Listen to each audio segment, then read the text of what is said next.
জনাব আশরাফুল ইসলাম, সহকারী শিক্ষক, নারায়ণপুর সরকারি প্রাথমিক বিদ্যালয়।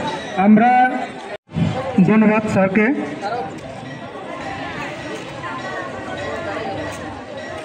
সদর উপজেলার বিবিধ বিদ্যালয় থেকে আগত সম্মানিত শিক্ষকবৃন্দ, আপনারা জানেন আমাদের শোকজ করতে, তা আমরা চাই এই শোকজ যেন অবিলম্বে উঠানো হয় এবং সাধারণ কর্মসূচি সবাই পালন করতে চাই। হাত দেখাই। ধন্যবাদ সবাইকে।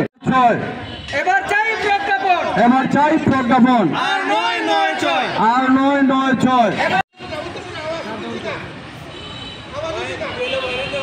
আচ্ছা, আমরা মনে সবাই আলাপন, শিক্ষকের রক্ত, শিক্ষকের রক্ত সচেতন। আমরা সচেতন করতে চাই সকল সহকারীদেরকে। আপনারা আসুন। পরিচয় কি? আমি কি হাবিব একা? আমি হাবিব মানে বাংলাদেশের সব সহকারী শিক্ষক, ঠিক কিনা? আপনার মানে বাংলাদেশের সব সহকারী শিক্ষক। খুব পরিষ্কার ভাষায় মন থেকে, হৃদয় থেকে একটা কথা বলে, যদি ফসল গড়ে তোলার সময় হয়েছে, এখন পিছপা হওয়ার কোনো আর সময় না। এখন যদি আমরা পিছপা হই পারবো না। সুতরাং আমাদের সবার যার যার অবস্থান থেকে আমাদের সোচ্চার হতে হবে।